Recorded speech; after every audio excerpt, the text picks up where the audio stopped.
From ContainerDays Hamburg, this video is proudly presented by Dux IT. This is you guys are all practitioners. You probably already know this. I've put together a knowledge nugget kind of a deck for people who are beginners, who are looking into learning Kubernetes, getting their feet wet. I've seen customers deploy Kubernetes. They've shared stories with me, although I am not a developer or person in DevOps capacity. I've collected over the years some knowledge, and I thought I'll share it. So to start with, this talk is about when things doesn't go as planned in Kubernetes, what do we do? What's disaster recovery like? Kubernetes already comes with native DR capabilities, right? You already know there are pod reschedules, node reschedules, but if only DR is that simple, like you can just reschedule, it auto heals and that's all, it fixes everything. But unfortunately, it's not the case. It doesn't necessarily fix everything. So you really have to plan for all the edge cases.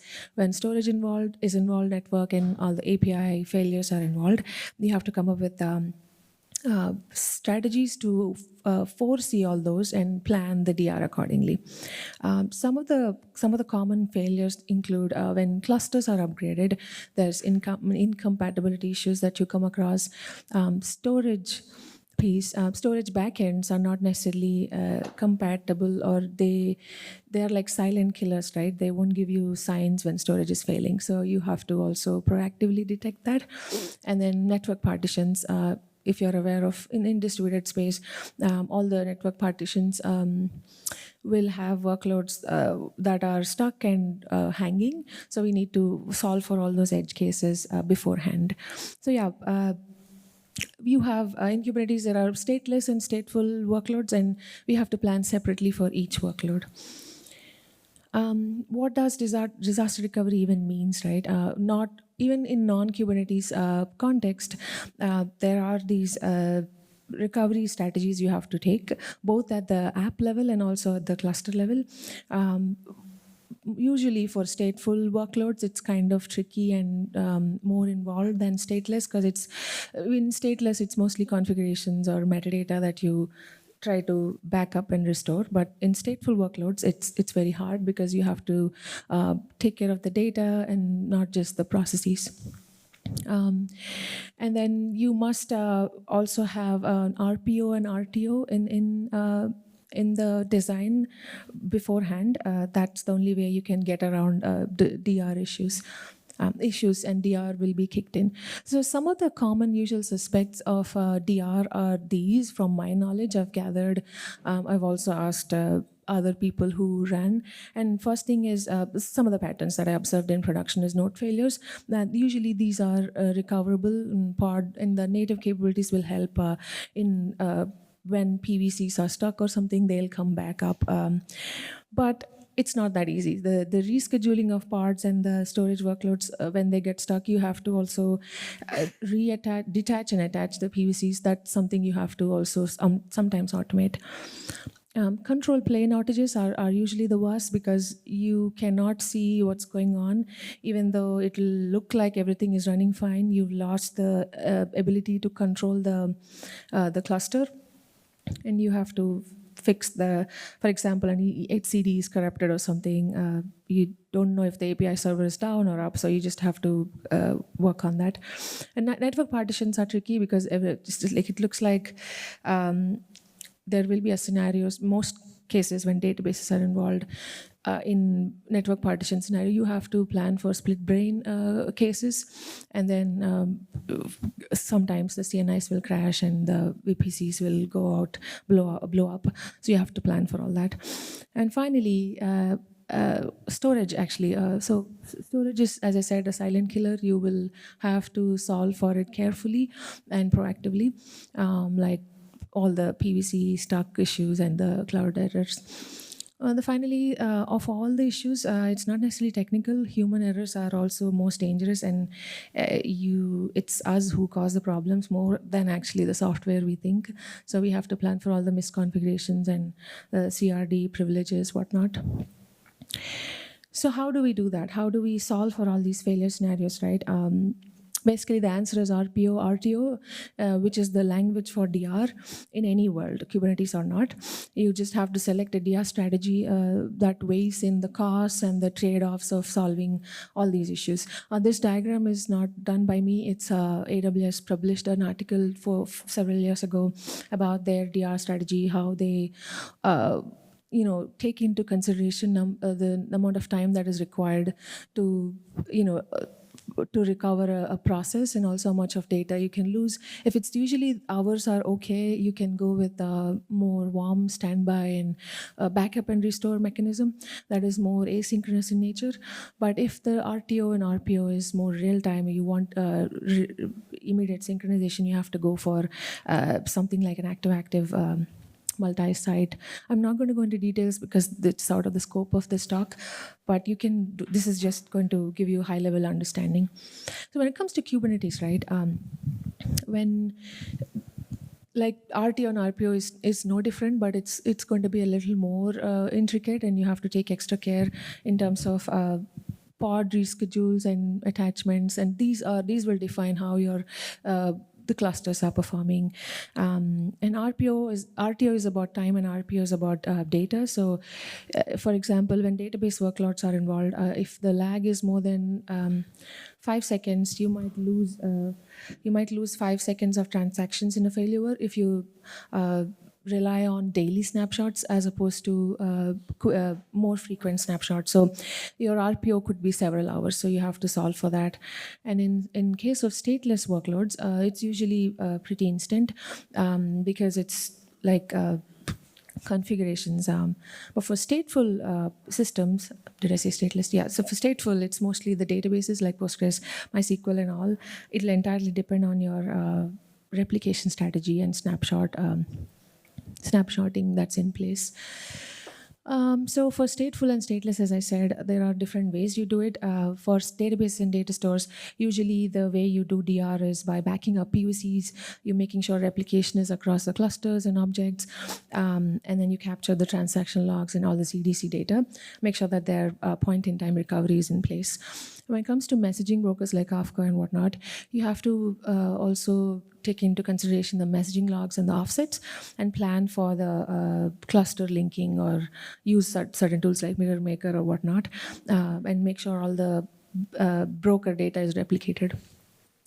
When it comes to storage, it's tricky because you have to consider the PVCs and the stateful configurations, meaning in the form of YAMLs.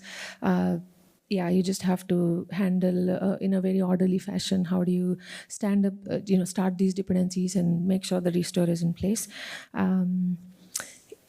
So I don't want to go into details, but so the secret and configuration, these are usually stateless, so it'll be easier, but you still have to have a tool like Valero or something that'll back up and make sure that they're encrypted and stored appropriately. Backend storages, like the platforms, like if you have your storage that is your own storage within Kubernetes, like Ceph or Longhorn, you still have to replicate the block storage volumes across the clusters, and then you have to plan for backing up the metadata. So for stateless, I'll be quick. It's usually the things that you see on the screen, the infrastructure as code components and container images, configurations, and secret management tools. They usually have you can back up using Valero. You have to, in the case of container images, you have to plan for pulling the same image in a DR region and redeploying it. For service configuration and networking cases, you have to use appropriate ingress controllers, DNS records, and other load balancer configurations that must be recoverable in case of a disaster. You have to keep in mind all of those and use an appropriate IAC and cloud networking features like VPCs, subnets, and firewalls, all the data, and you replicate the DNS configurations accordingly.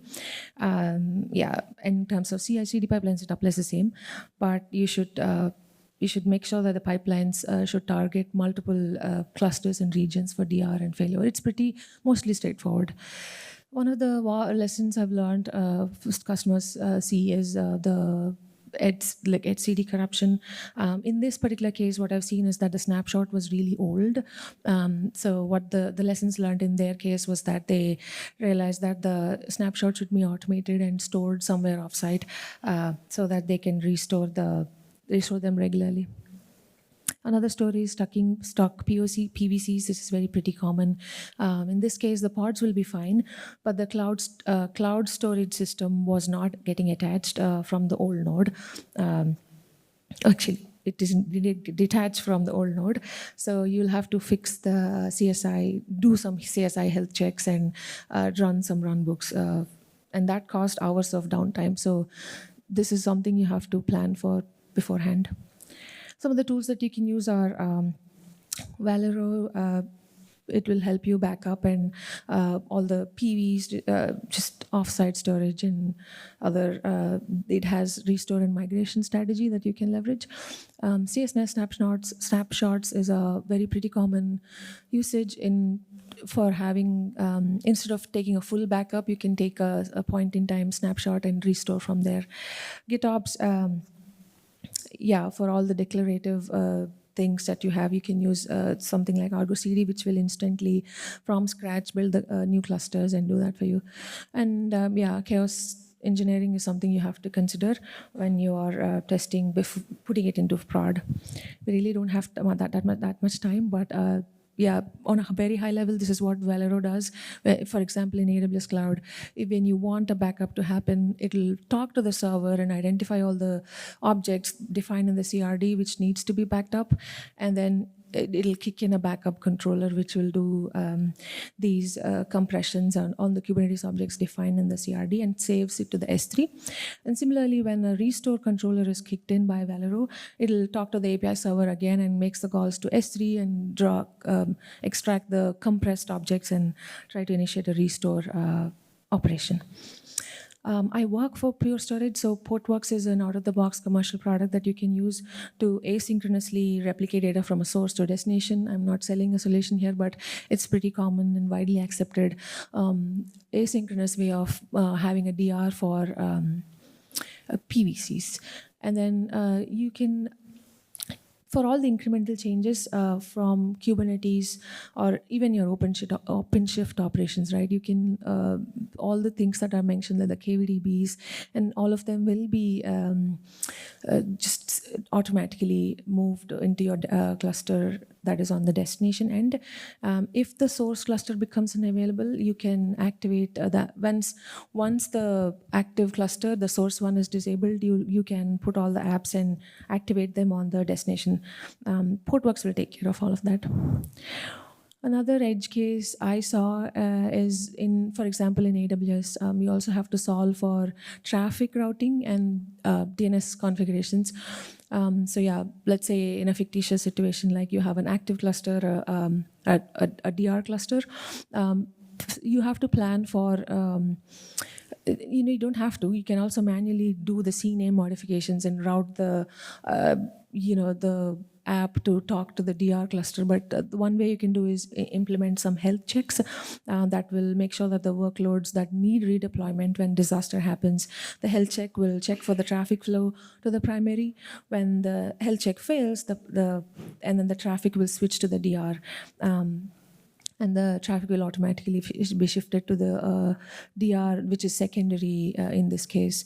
There are customers who have done this and automated the certificate provisioning and all the DNS routing. This is just an example of something to keep in mind when you're creating these DR strategies. As I mentioned, CSI volume snapshotting for databases and stateful workloads especially, it's critical to have snapshots that capture the consistent state. Something to consider in order to have less downtime and ensure that there's data integrity. Yeah, GitOps DR is also, if a cluster fails, tools like Argo CD can automatically bootstrap a new cluster, and from scratch, using all the manifest files, will handle the stateful data recovery. So testing a DR plan is very important as creating it. So you need to run some chaos tests like the litmus chaos and other chaos mesh modules out there, and make sure that you have regions that are in place.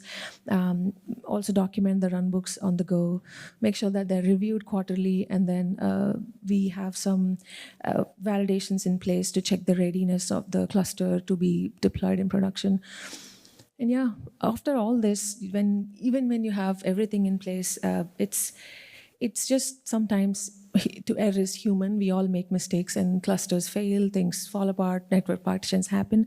So it's not just a tool alone. You have to make sure people are in check, processes are working as required, and do all the things that are displayed on the screen. But things will still fail. You just have to make sure that there's so much damage control you can do. Be vigilant, make sure that the engineers are prepared, and they're saving the day when the incidents occur. So my key takeaway is that Kubernetes will actually give you all the primitives that are required for you. What you actually have to do is you have to plan for disaster recovery.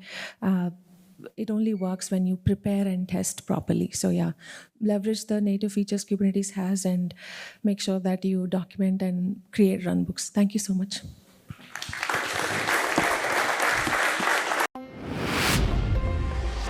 From ContainerDays Hamburg, this video is proudly presented by Dux IT.